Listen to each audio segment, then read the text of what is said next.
Hello and welcome to another edition of Community Forum. My name is Joseph Feaster. I am the host of the program. And once again, I have an extraordinary guest joining me today about a topic which, if you've been watching the program, I've been discussing a number of times, and that's on the question or the issue of mental illness. And with me today, I have Laurie Martinelli, who is the Executive Director of NAMI, which stands for the National Association on Mental Illness in Massachusetts, because there's a national organization as well, but there's one in Massachusetts as well as in Boston. Laurie has been the Executive Director for a number of years, and I'll have her talk more about that and talk more about what NAMI is, which is a nonprofit organization which educates, strengthens, teaches, and assists and advocates on issues of mental illness. So again, Laurie, welcome to the show. Thank you for having me. I'm glad to be here. If you can just start, let's talk a little bit about you, how you came to be the Executive Director, because I know you in other lives as well that we've interacted with, and I certainly am appreciative of being on the board of NAMI Boston. But in any event, can you talk a little bit about you and then talk about what NAMI Mass's mission is? Sure. So my background is I'm a healthcare lawyer. So before I came to NAMI, which has been almost now 7 years ago, I worked for another nonprofit called Health Law Advocates, which, as you know, was Healthcare for All's public interest law firm. And at Health Law Advocates, we used to help people, vulnerable people, who were denied access to health care. And some of those vulnerable people were people with mental illness, which is no surprise. And so 7 years ago, I left Health Law Advocates. I had been there for 12 years, so I felt it was time to move on. Mm-hmm. And it was a time that Governor DePatrick had been elected, so it was a time of change in the Commonwealth. And I thought, wow, I got to move on and try something different. So I landed at NAMI. And NAMI, the National Alliance on Mental Illness, at that time, I think was a 28-year-old organization. And its mission is to improve the quality of life for people with mental illness and their families. It was really founded by mothers sitting around a table in the Midwestern part of the country complaining about the terrible services that their children received who had mental illness. So it was founded as a family organization. And I would say 10 or more years ago, it started attracting people who have lived experience or peers, people who have mental illness.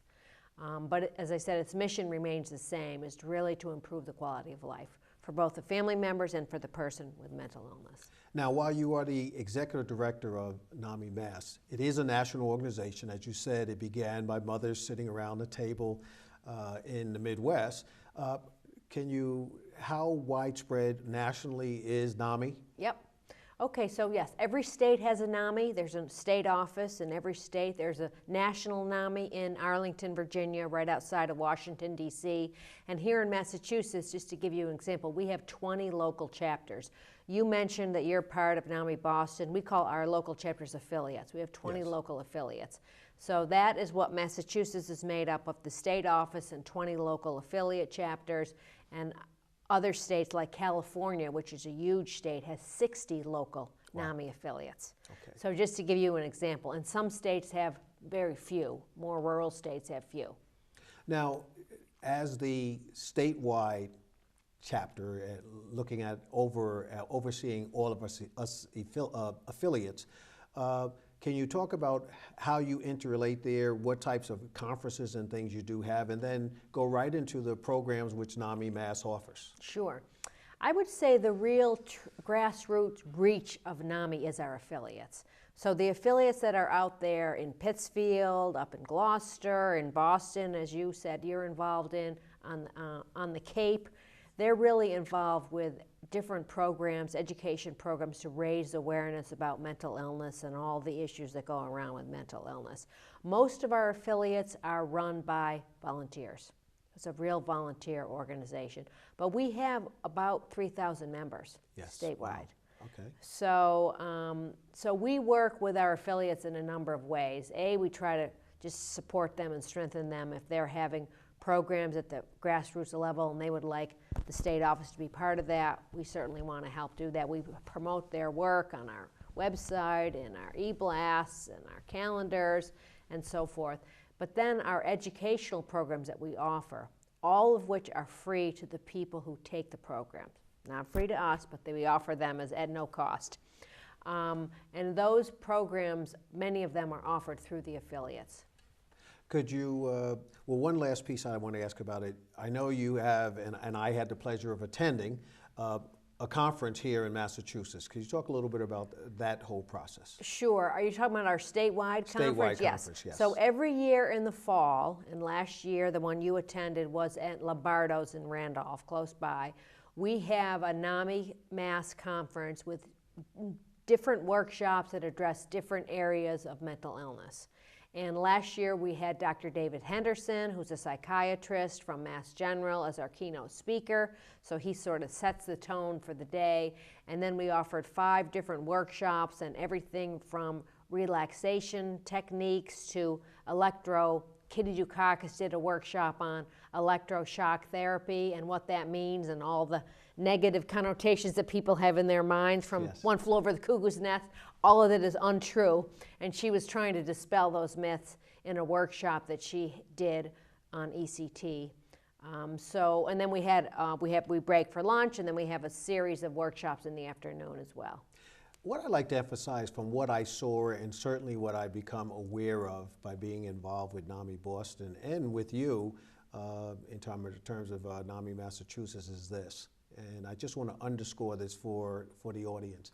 We're talking about people who have lived experiences. We're not talking about experts coming in, and while we do have those clinicians and otherwise who can speak on it, we're talking about people with lived experience, persons who are afflicted with mental illness, persons who are caregivers, like I am or was, as well. So we're not talking about just, as you pointed out, Kitty Dukakis, who we both know very, very well, speaking about her experiences. Right. You know, I know Governor Dukakis has been participatory in these events, speaking about his experiences as a caregiver. So I want folks to understand, you don't have to be an expert to be involved with NAMI. Exactly. What you need to do is have the care, compassion, and the willingness to want to find ways in which you might be able to be helpful to those who you love. No, I think that's a very good point. And some of the educational programs that we talk about, which I can go into, where people have to become certified to teach the class, like, for example, Family to Family is a class that we offer. Yes. We reach hundreds of people who are in the dilemma of having a brother, a sister, a son, a daughter, a mother or father with a mental health issue and not knowing where to turn. Hopefully, they'll end up in one of our classes. And I'm just interrupting for one because, again, I want folks to understand we're talking about from early age to seniorhood. Exactly. And we're talking about because dementia is another form of mental illness. Right. And so, therefore, we're talking about the spectrum. Exactly. And for younger kids, we have a different program called NAMI Basics. If you're the caregiver of a child or an adolescent, then we would steer you into NAMI Basics. If you have an older child, like 18 and above, all the way up, like you said, the full spectrum, all the way up to being a grandmother. Because when I took Family to Family several years ago, there was a whole family that was there, and they were there because their mother, who was over 60 years old, these were adult children who were there, they were trying to learn about the issues that were affecting their mother and after living with mental illness all these years. But the point I really want to make is the people who teach this course, like you said, are not clinicians. We specifically do not allow professionals to teach our courses. Right. The people who become certified to teach these courses are parents, are people like you and me, people who are not experts in the field, but they are experts because they've been there. They've lived it. Yes. They know what it's like. They know the barriers that exist. They know the stigma that exists. They know that they can't talk to their neighbor about what they're going through. So the people who take the course and teach the course, in our view, are experts, but they're not clinicians. And beside the educational part that we're talking about, but getting persons who are lived or experiencing the effects of mental illness, we also talk about also providing information on resources, because that's the other issue that you have. Beside the question of providing the care, the question of trying to find and work through the issues, trying to get past the question of stigma. The other question is, in my viewpoint, the inadequacy of the resources that are available so people know where to go and to get the type of assistance that they need. Exactly. And that's something else that NAMI does. Exactly. So we do that on two fronts. One is, I mentioned this network of local chapters that we have, the 20 local chapters, and all of them have their own libraries. And hopefully people will approach them and get the information that they need. But as we like to say, NAMI is a well-kept secret, because certainly people do not know about NAMI. You're a case in point. Did you know about NAMI when you were dealing with these issues? Absolutely not. Exactly. Absolutely not. And I'm one who will, as a lawyer, and as you know, as a lawyer as well, we're going to go out and investigate. Right. And I went to a number of different sources in order to get information, and you to some extent, you stumble on information. Right. And it's a matter, it's like crawling in the dark. Yeah. You stumble upon the information, and that's why we want to have this program, folks, is to let you know about NAMI and to let you know that there are resources, a centralized place where you can get the resources if you are one or know of persons who dealing with the question of mental illness and substance abuse, because those two tie hand in hand. Definitely. In terms of substance abuse, and we'll talk about that, because sometimes substance abuse is a manifestation of an underlying mental illness. And so, again, I don't want to get too clinicky about this, but again, I know you're more knowledgeable on those types of things and draw the connections because you have a whole group that deals with the whole question of substance abuse. So when we talk about that a bit. Well, before we go there, if I can just go back to the other issue about how we educate the public. So I mentioned we have these 20 local chapters, and hopefully they're out there letting people know that you aren't alone. You can come to us. We will provide information. But the other thing that NAMI offers, and I'm not sure that people really realize this, we have 40 support groups around the state that meet weekly. So if you are a parent, you are a caregiver, and you're about to put your head down because you are just at your wit's end what you can do to be helpful, or life is miserable, whatever the issue is, you just want to cry, whatever it is that's going on with you right now, you can go to a NAMI support group and talk to other people who are in your situation. You don't even have to say anything. We offer this support group at Kearney Hospital in my community, which is Dorchester. Yes. It's not offered once a week. It's actually offered monthly. But people who go to those are caregivers, and they just want to be able to go and know, A, they're not alone, B, that there is help out there, and C, other people are going through or have gone through the same issues they're doing. And four, and D, that they're not being judged. Exactly. It's a non-judgmental zone. I mean, that because the people who lead our support groups, again, are NAMI trained. Yes. You have to attend a weekend training, you have to be certified, and you actually read. It's sort of like the 12 steps. You have to read. Everyone who's part of that reads a treatise, not a treatise, like principles of what they follow. And one of the principles is, this is a non-judgment zone. Right. Which is not like how people feel in society at large. Oh, exactly.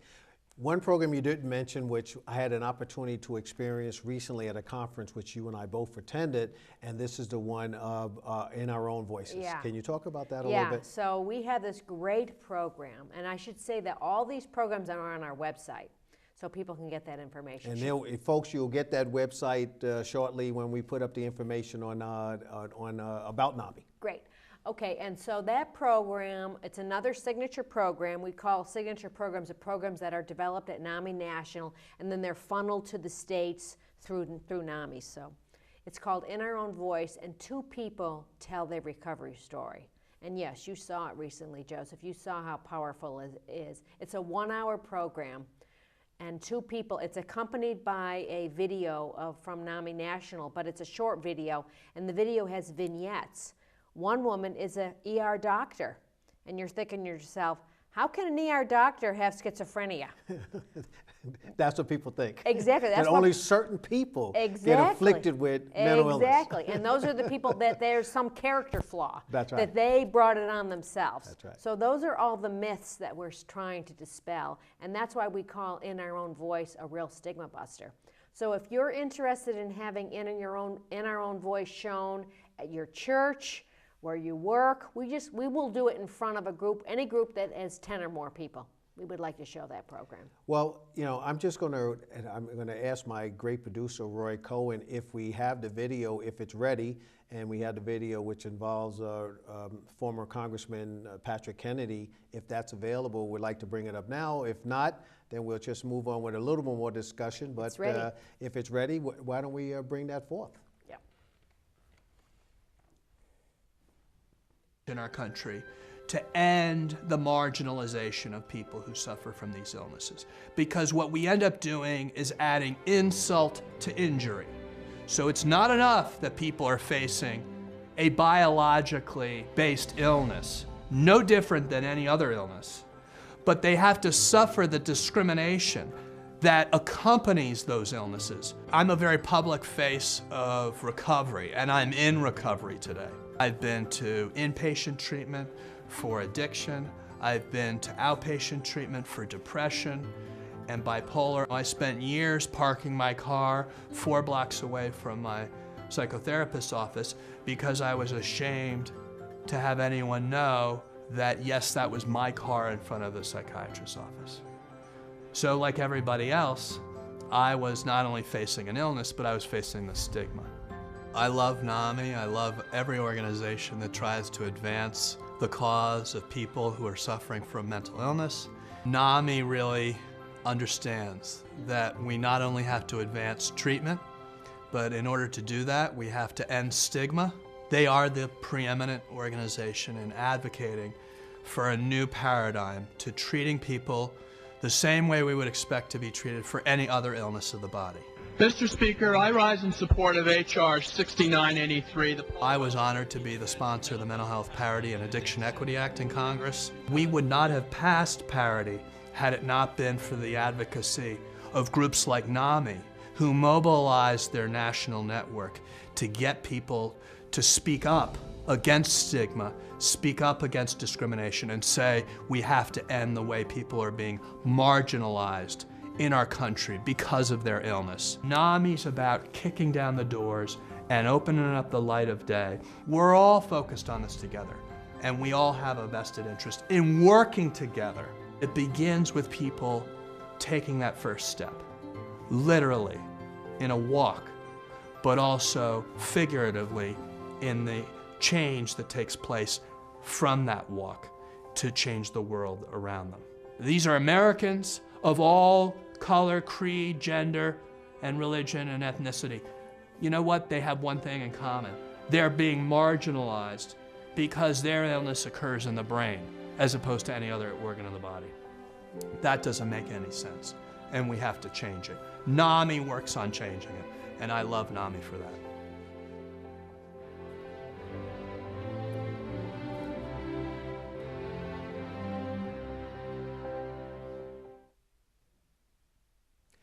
Well, Laurie, I mean, that video moves me every time I see it. We were just with former Congressman Kennedy a couple of weeks ago at a conference that you and I both attended, and he's so passionate about this issue, is so much ready to use himself as an example to try to break the saying that this illness can afflict anyone, and also to try to fight against the issue of stigma. So he has been an excellent spokesperson for what we're trying to do here in Massachusetts. But as a good segue, he talked about the walk. Yes. And I know coming up, I think, well, on May 10th, I think we're talking about next Saturday, Yes, next a week Saturday. from Saturday, a week from this Saturday. A week from this Saturday, May 10th is the walk. Why don't you talk about the walk a little bit? So the pictures that you saw in the video were from our walk. So Massachusetts gathers for a 3.5-mile walk every year. This year, as Joseph said, it's going to be on May 10th. And we start at Artisani Park, which is in Brighton, and we walk 3 miles around the Charles River, the BU Bridge. I mean, they cut it off. But it's really, we call it a giant stigma buster because it's a stigma-free zone. So everyone who's there is very upbeat, and it's an opportunity to say, we are here, we either love someone or we ourselves have mental illness, and we're not going to be judged about that. We're not going to feel bad about that. It's a wonderful day, and we're going to enjoy ourselves. Plus, it's a healthy time. You get some health in it. You Exactly. get a chance to walk and and be healthy. Now, I know we're going to have the information up there. I know you have a brochure on it, but talk a little bit about the details in terms of what time it starts, Yep. how can people sign up, how can they register for the program. Why don't you give a few details? Sure. The walk actually starts at 11 o'clock, but the program starts at 10 at the Artisani Park, which is right across from, there's a TV station. What's the TV? Soldiers Field Road. Soldiers Field Road, I think, isn't that Channel 4, BZ? Yes, yes. WBZ. Yes. So it's there, and we have a stage set up. We have thousands of people who come. So there are 84 NAMI walks in the country, and ours is the most successful. It's the most successful in the number of people we attract and also the amount of money that we raise. And the money that we raise is critical because that's why all the programs we offer are free. Yes. Because we just plow the money we raise from our walk into our programs. Well, let's tell folks how they can come join you. Okay, so what you can do is, and I'll hold up this little flyer, you can donate online. You can actually register to vote. Register to walk. And what you do is you would go to www.namimass.org. And on that, you'll be able to see a link for our walkathon, which is on May 10th. And you can register online, or you can contact our office, and our phone number is here. Our phone number is 617-580-8541, and we can snail mail this to you if you're not comfortable on the computer.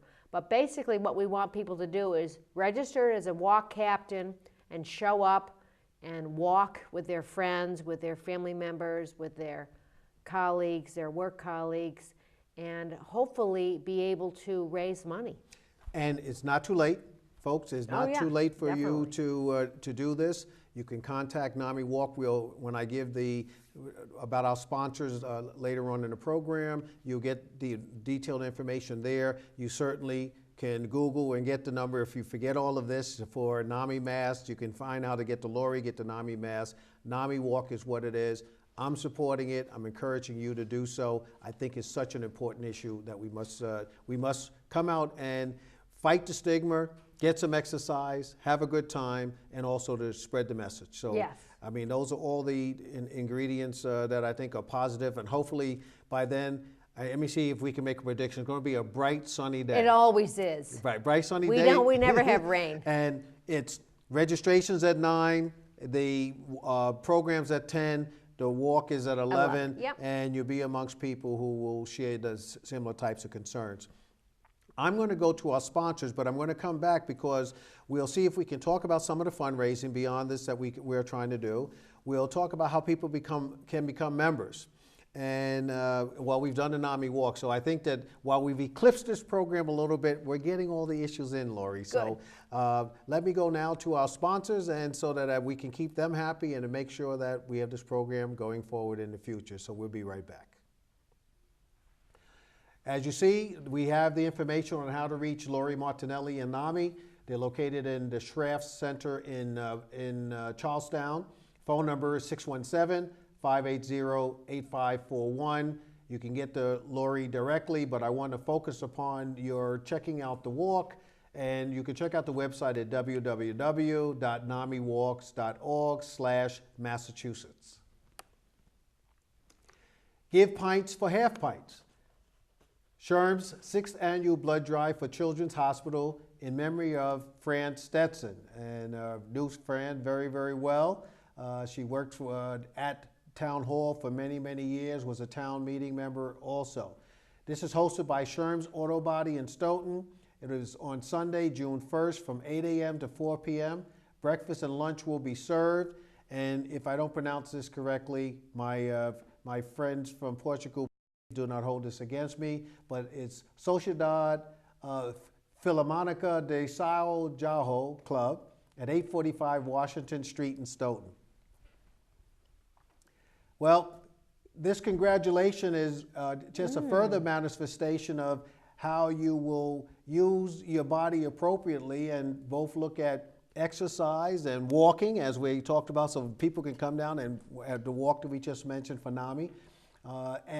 And also in terms of diet and nutrition, I received an honorable mention from Beth Israel Deaconess, and I'm proud of that. but more importantly, if it can be an encouragement to others to treat this vessel that the Lord has given us in the proper way. So that's what that is referencing. Come on out and join us at the walk, and bring your pedometer, and we'll make sure that you have a healthy and great time at the walk next Saturday, May 10th. The crew would like to thank Maxies Delicatessen. They're located at 117 Sharon Street in Stoughton. You can place your orders by calling 781-341-1662. The American Cancer Society is looking for volunteers to drive cancer patients to and from treatments. If you are available and can give some time in order to support this worthy cause, their phone number is 1-800-ACS-6662. You can check out their website at www.cancer.org. Ilsa Marks Food Pantry and St. Anthony's Free Market is at 2 Park Avenue in Stoughton. And for more information, you can call Christine Gallagher at 781-341-0611 or 781-341-0549. Meals on Wheels. They also can use your support in order to provide drivers to take meals to our homebound persons. You can ask for Jessica if you have the time and are interested, and you can reach Jessica at 781-344-8882, extension 2. Stoughton Pennysaver. That's our paper here in Stoughton, and they are ready to advertise your business, so give them the business. And you can contact them by going by 27 Rose Glen Street in Stoughton, or place your ad by calling 781-344-4833. International Forum Show. We're interviewing guests with local roots who are in places throughout the world via Skype, and the program airs on Sundays at 8:30 p.m., Mondays at 11 p.m., Wednesdays at 9 a.m., Thursday at 9:30 p.m., Saturday at 12 noon on Comcast Channel 9 or Verizon Channel 28. If you have some suggestions for the program, Roy Cohen would love to hear from you, and you can email him at international.forum@yahoo.com or call the station at 781-760-6991. Stoughton Farmers Market is now located and will be located starting on June 7th, rain or shine, at the First Parish Universalist Church, 790 Washington Street in Stoughton Center. It'll be on Saturdays from 9 to 1, and it's a nonprofit.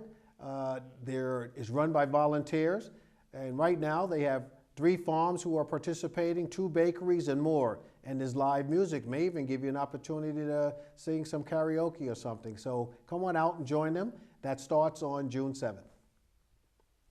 My favorite program, Community Forum. Showtimes are in Stoughton on Thursday, Friday, Saturday, and Sunday at 6 p.m., Monday at 8 p.m., Tuesday at 5 p.m. on Comcast Channel 9 and Verizon Channel 28. If you have any comments, suggestions on programming, you can contact us at communityforum1@yahoo.com. The Community Forum is also shown in Easton on Mondays at 9 p.m., Tuesdays at 8 a.m., Wednesdays at 3 p.m., Saturdays at 10 a.m. on Comcast Channel 9, Verizon Channel 22. Once again, we'll accept comments and suggestions, and you can email us at communityforum1@yahoo.com. Well, we are back, and as I said at the break that I would want to come back and speak with Laurie about fundraising, how people can become members of NAMI, talk about more programming and things that NAMI has. So, Laurie, I want to come to you, and why don't you let one know how they can become a part of this great organization, either one of the affiliates like NAMI Boston or any one of the affiliates around the state. And you might want to go a little bit more as to where they are, so people geographically, because once we put this program up on YouTube, is going to be from people from around the state. So why don't you give them a sense of where they could go to join, and then how they can become members or volunteers. Okay, so the best way to find out about joining NAMI, and you can do so by paying your dues, which is $35 a year, Or if you are low income, we have a membership category called Open Door, which is a whopping $3. So for $3 a year, you can join NAMI. And I think the best way to find out what would be your local chapter would be to go online at www.namimass.org. Okay. And you'll see where the different affiliates are. But just off the top of my head, you mentioned that you're active with NAMI Boston, and certainly we're looking for new members in Boston. There is a chapter in Dorchester, Mattapan, Roxbury that meets the third Mondays of the month. Most of these affiliates meet monthly at various places. The one at NAMI Dorchester, Mattapan, Roxbury meets at the Dimmock Center monthly in Roxbury. But there's also the NAMI South Shore affiliate, which meets, I don't know if this would include Stoughton. I don't really know off the top of my head what would include Stoughton, but the NAMI South Shore affiliate meets in Quincy, and they're doing a lot of work with the towns around the South Shore area. And there is one in Fall River, there's one in the Norfolk area. So I think the best way to find out is either to give us a call or go online and see what's there. So there are the opportunities in order to join, and certainly the amount that you talked about, $35, or if you're at Open Door in terms of $3, should be something which one could do. And it's for a good cause, and it helps us provide, and I say us because I'm part of NAMI, That's right. Helps us provide the types of programming that we mentioned, the family to family, the in our own voices, when we deal with the substance abuse issue and lived experience, and all of these, the conferences, all of these are things that helps to do. But there's also opportunities for people to volunteer, and I know that you can use more people to help out on the walk next week, and so why don't we talk about Sure. volunteer opportunities as well? So I know for our walk, because it's such a big operation and we'll have thousands of people there, we're looking for 100 volunteers. So if you are interested in volunteering, it's an early morning kind of thing, because we start setting up around 6:30 a.m., but by 1 o'clock in the afternoon, everyone's gone. The walk takes about an hour, and then after that ends about 12 or 12:30, people, pretty much leave. So it's a morning event. If you're interested in volunteering, again, we saw the website, but you can go online and let us know. But we also have a lot of volunteers who just come to the office. Right now, we have a lot of students who are volunteering for us, and from the different schools, Suffolk, Northeastern, we're on public transportation now, so they can easily get to our offices. So we have various students, and a lot of these students are interested in policy issues. We didn't really get to talk about our policy, but NAMI is very active on the advocacy front. Let's talk about it, because Yeah. that's one of them. We can come back. We have time, so Yep. let's. When you're ready, we can talk. I was going to get to that in terms of what you do up on the Hill. Yeah. So why don't you, when you want to, just No, I segue will right just- into your yeah. advocacy piece. I will definitely segue into that, because one of the benefits of joining NAMI is, as you mentioned, is being able to come to the State House, which we do once a year, and we try to get as many NAMI people as we can. We were just there on the 7th of April, and I know you were there as well. We had about 300 NAMI members, all the way from Pittsfield to Gloucester to the Cape. And the idea is to make your voice heard. Yes. And you can either make your voice heard on an individual basis in a very small voice, or you can make your voice heard with 300 other people, and it's a very loud voice. Yes. So that's really what we want to encourage people to do. And some of the priorities that NAMI is involved with, one is, and we're going to be going there this afternoon, is these specialty courts. It's amazing how many people with mental health issues get involved and trapped, if you will, in the criminal justice system. That's oftentimes how they get treatment. Exactly. Yeah. And they're arrested for non-violent offenses, trespassing or urinating, whatever the issue is, and they end up in the criminal justice system. And so Massachusetts has launched many, they call them specialty courts, and this is something that in our advocacy work we want to see more of. There are specialty courts dealing with drug issues, drug addictions. There are specialty courts dealing with veterans. There are specialty courts dealing with people who are homeless. And there are specialty courts dealing with people who have mental illness. And I just want to pause for a moment and underscore that, because I want our viewing audience to understand these things just didn't come about miraculously because people just thought about it.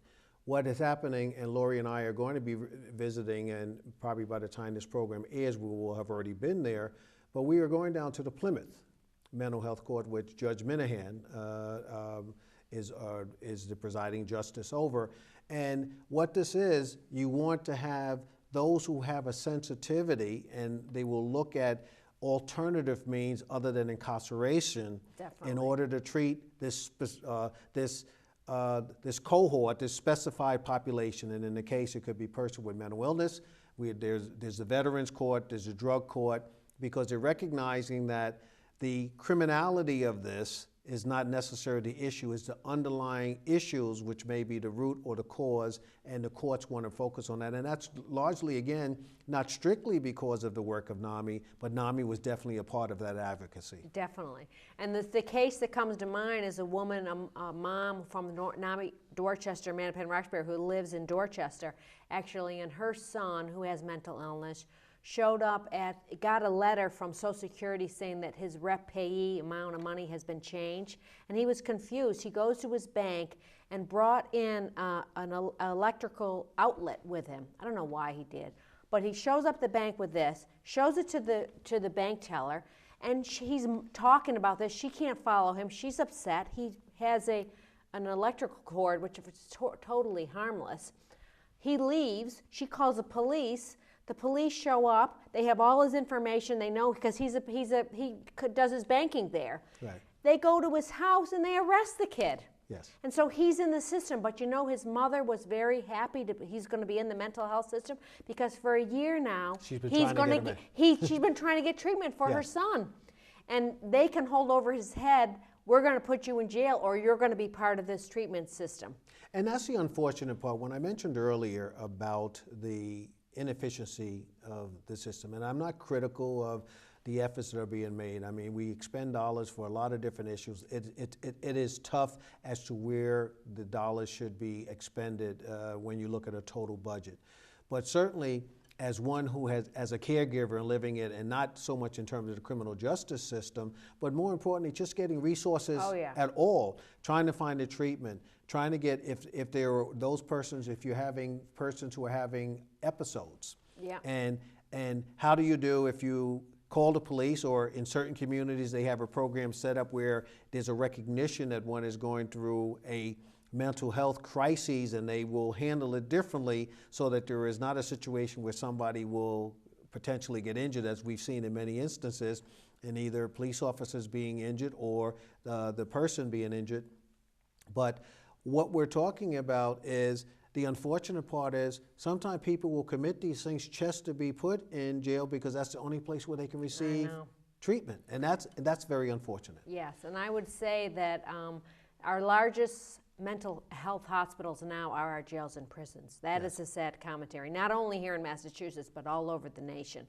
But I want to get back to something else you said, Joseph, which is the #1 priority for NAMI members on the advocacy front is to try to get more money into the Department of Mental Health. That is a chronically underfunded agency. And if you have a serious and persistent mental illness, hopefully you get services from the Department of Mental Health.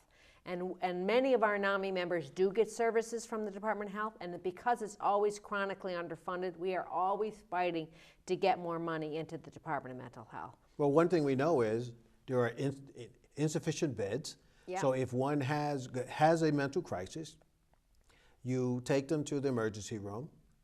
They will generally have the case managers attempting to try and find a bed, a secure bed, because most of the hospitals don't have secure behavioral health or mental health areas, simply because the payment issues are much less than some other areas. So there's the dollar issue that's involved for the treatment that's going to be rendered. And so therefore, persons are oftentimes sent out a revolving door back out on the street. And we saw that recently with a state representative from out of state, where he called, he took his son to the hospital, his son in Virginia, and he shot or stabbed and was eventually killed as a result of this revolving door that we're talking about. So it is a chronic issue, and that battle goes on for trying to get those resources in. So once again, folks, we're here to say, NAMI needs your support on the advocacy front. Many of the persons that we see out on the street who are homeless are persons for when we closed the state institutions here, and maybe rightfully so, some would argue, back in the, I believe it was in the 80s, or was it the 70s? I think it was even before that. It was in the 70s. In the 70s, when they closed the state institutions, Fernald and others, what happens is, one felt that there was going to be community programs. They didn't materialize to the extent that they needed. So as a result of it, folks were on the street. So we got a large issue. Yeah. And NAMI is in the epicenter of trying to resolve that. So we definitely want your help.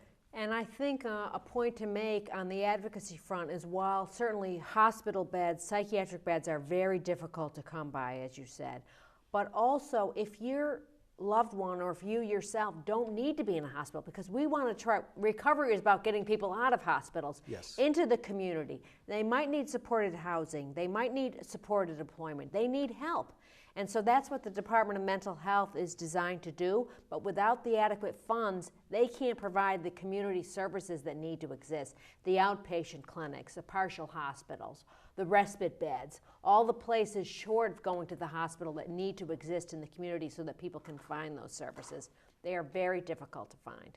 Well, I know that on the recent NAMI Day Up on the Hill, you certainly articulated many of those issues, and there was one, and it's escaped me right at the moment, which was one of the key issues that NAMI had. I know there were several that you had. Could you just... yeah, well, I'll just say one that just yes, gets my goat every time, and this might be what you're talking about. Long-term disability insurance. That's a cash benefit that you get, okay? If your employer offers long-term insurance, which we do at NAMI, and if I were to break my leg or whatever, and I have a physical illness and I cannot come to work, I would get a cash benefit, a piece of my salary, which is key because I have a mortgage, I have these bills, what have you. However, if I have a mental health issue, the industry, this is the industry practice, will arbitrarily cut off my benefits after 2 years, even if I'm under the care of a doctor. Why? Which they would not do that if a person had a broken bone. Diabetes, or yeah, whatever, or a heart issue, yes. So it's discrimination by an entire industry. So NAMI has a bill to force long-term disability insurers not to treat people with mental illness differently than they treat people who have physical illnesses, but just the same. We want parity. And we're making some of that movement. I know you were involved, as I was, with the parity discussion here, and the Department of Mental Health has been supportive of that particular issue. And I know we're dealing with the insurance commissioner. But also, on the national level, the Affordable Care Act has moved us a little bit closer to the question of parity. Yes. You know, we're not there yet. There's still, so for instance, this issue here on long-term insurance has not been really addressed, and is not addressed even with the Affordable Care Act. That's right. So we got more work to do. Exactly. You know, it's not going to be, the battle is not yet won. And again, you know, so just to recap, I wanted to be able to say to you, one, find out more about NAMI, and you can certainly get that by checking the website. If you don't have the website, just Google NAMI, NAMI Massachusetts, which again stands for the National Alliance on Mental Illness. You can do that too. The walk coming up on May 10th, you can volunteer, you can put a team together, and in terms of walk, we can use the resources, we can use the people. That's coming up on May 10th. So go, once again, go to the website, get all your friends out, have a healthy day. It's going to be a sunny day. Laurie has promised it. So therefore, come out, you know, registration's at 9, the program's at 10, the walk is 11, you'll be home by 1 o'clock. So come on out, be a great day to join some of your friends and colleagues out there. And lastly, we need your support. Donations are always welcome. We enjoy your voluntary participation, but more importantly, if you or someone you know needs the programs, family to family, in your own voice, please do it. The seconds are ticking away, Laurie. I want to be able to say thank you for joining me today on the program. I will see you at the walk on May 10th, and I wish NAMI all the best. Well, thank you very much. It's good to get the word out, so I'm happy to be here.